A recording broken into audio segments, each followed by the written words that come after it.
Antik bir demir örsün üzerine inen ağır, ritmik çekiç darbelerini bir an için kulağınıza getirin.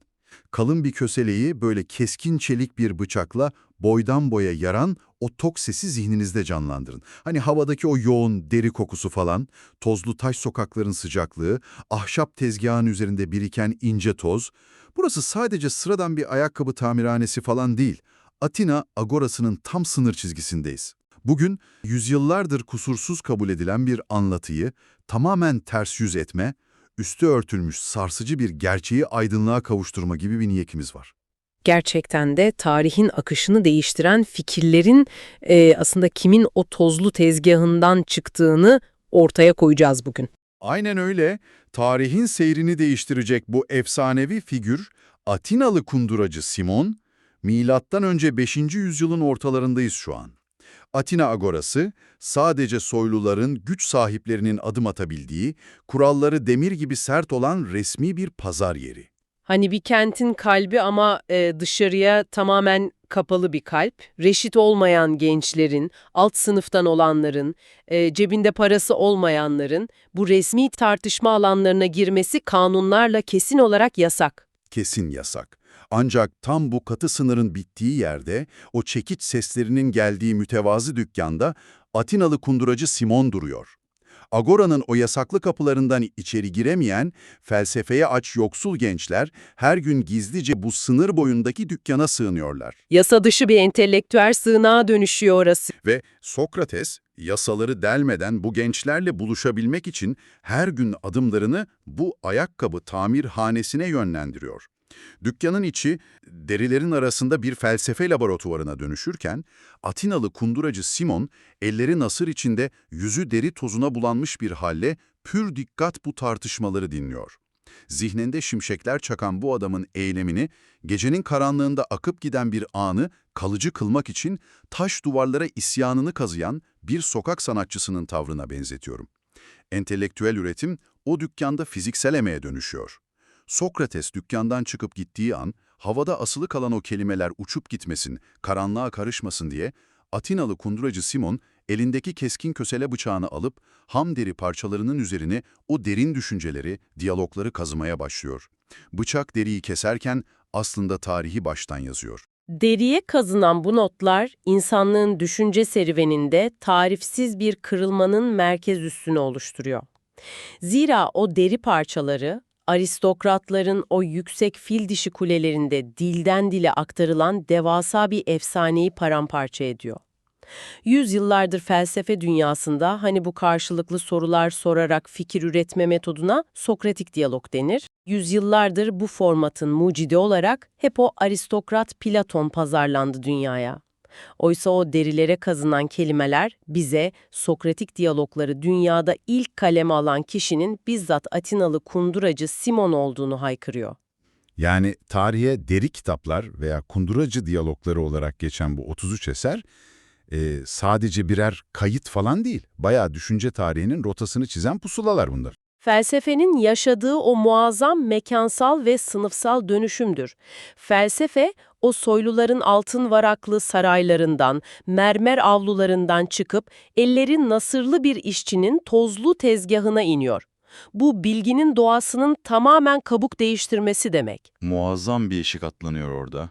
Artık felsefe sadece geniş boş zamanları olan zenginlerin yaptığı soyut bir kelime oyunu olmaktan çıkıyor, ayakkabı yaparken, deri keserken, çekiç sallarken bile pratik edilebilen, kendi kendine yetme ve korkusuzca doğruyu söyleme sanatına dönüşüyor. Bütün dogmaların o yıkılmaz zannedilen duvarların temelinden sarsıldığı an tam olarak burası. Düşüncenin sokağa inmesi ve bu pratik boyuta taşınması insanın algısını çok zorluyor gerçekten. Yani Sokrates'in konuşmalarını düşünelim. Kendisinden önceki filozoflar doğa olaylarını, evrenin kökenini uzun bitmek bilmeyen monologlarla anlatırlardı. Ancak o dükkanda ham derilerin üzerinde beliren şey tamamen farklı bir mekanizma. Yepyeni bir sistem. Atinalı kunduracı Simon, bunu o derilere kazıdığında aslında insan zihni için tam olarak nasıl bir araç icat etmiş oluyordu? Sokratik diyalog dediğimiz şey pratikte nasıl işliyor? Sokratik diyalog dediğimiz şey aslında zihni kendi cehaletiyle yüzleştirme sanatı.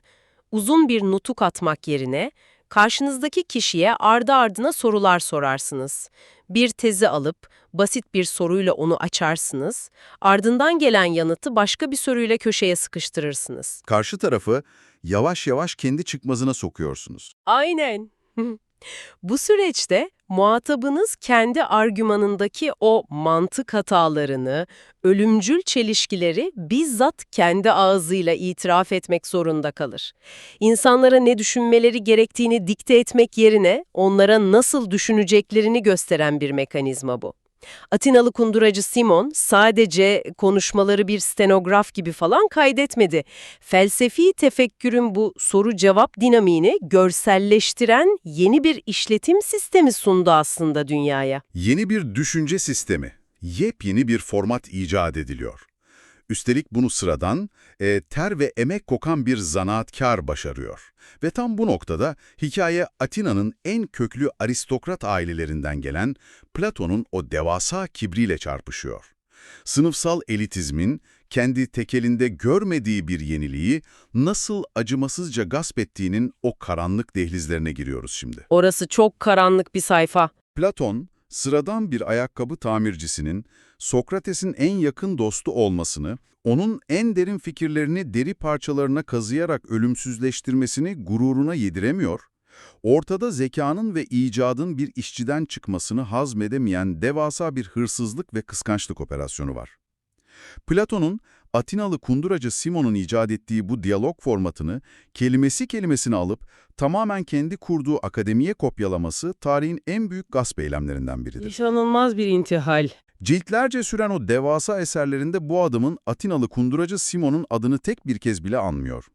Onu tarihten, insanlığın hafızasından tamamen silmek için akıl almaz bir sansür mekanizması işletiyor. Bu karartmanın arka planını anlamak, gücün bilgiyi nasıl kontrol ettiğini görmek açısından çok çarpıcı. Platon bu silme işlemini tam olarak nasıl bir stratejiyle yürüttü? Bu öyle sıradan bir kıskançlığın falan çok ötesinde bayağı planlı ve profesyonel bir entelektüel imha projesi bu. Platon sadece yazılı metinleri kontrol etmekle kalmadı, felsefenin kimler tarafından, nerede yapılacağının kurallarını kendi sınıfının çıkarlarına göre yeniden belirledi. Bir elitler kulübü kuruyor. Kesinlikle. Kendi akademisini kurduğunda bilginin giriş kapısına devasa bariyerler inşa etti. Felsefeye, suruk matematiği bilmeyenlerin giremeyeceği bir yapı tasarladı. Atinalı kunduracı Simon'un varlığı bu sistemin köküne kezzap döküyordu. Çünkü Simon, felsefenin sokağın ortasında deri keserken de yapılabileceğinin nefes alan kanıtıydı. Platon, Sokrates'i ana karakter yaptı ama onun konuştuğu kişileri hep o zengin, soylu, nüfuzlu isimlerden seçti eserlerinde. İşçi sınıfını tamamen dışarıda bıraktı yani. Tabii Simon gibi bir zanaatkarı metinlere dahil etmek, felsefenin halka ait olduğunu kabul etmek demekti. Bu yüzden onu görünmez kıldı ve bu karartma operasyonunda sadece Atinalı kunduracı Simon'u da hedefe almadı. Kendi soyut dünyasına uymayan tüm pratik ve materyalist düşünürleri yok etmeye yönelik bir saldırı başlattı. Sadece tek bir kişiye karşı değil, komple bir düşünce yapısına karşı bir savaş bu. Aynen. Platon, farklı seslere tahammülü olmayan elitist bir zihniyetin baş mimarı, müziği farklı yorumlayan Aristoksenos'u acımasızca gözden çıkardı. Daha da ürkütücü olanı, atom teorisinin babası Demokritos'a karşı takındığı o tavır. Platon, Demokritos'un atomların hareketiyle ilgili yazdığı bütün kitapları Atina meydanlarında toplatıp yaktırmak isteyen profesyonel bir sensürcü profiliyle karşımıza çıkıyor. Demokritos'un kitaplarını yaktırmak mı? Yok artık.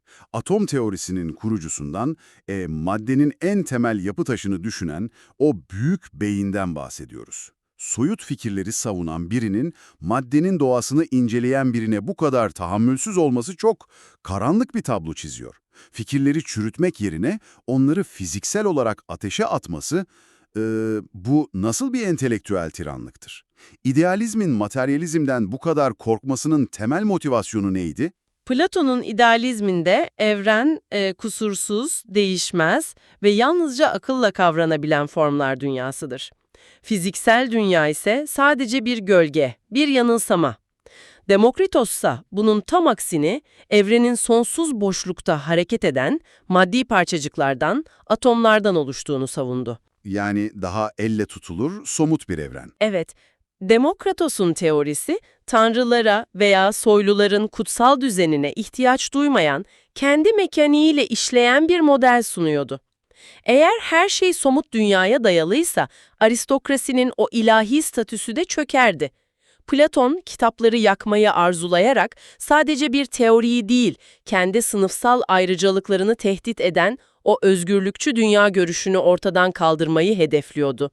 Gerçeklerin ancak aristokrasinin süzgecinden geçtiği sürece var olmasına izin verilen totaliter bir düzen inşa ediyordu.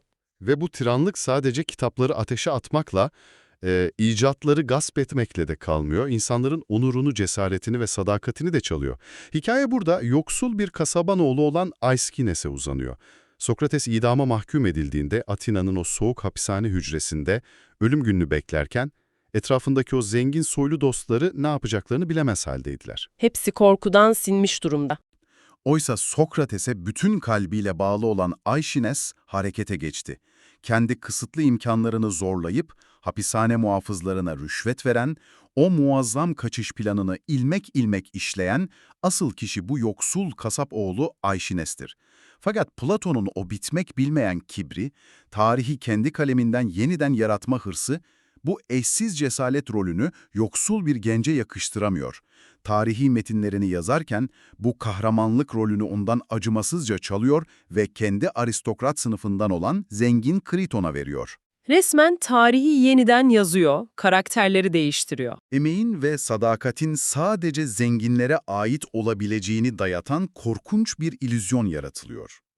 Bütün bu sansül ve gaspın ortasında felsefenin o tozlu tezgahtaki mimarı, Atinalı kunduracı Simon ise gücün sahteliğine asla boyun eğmiyor.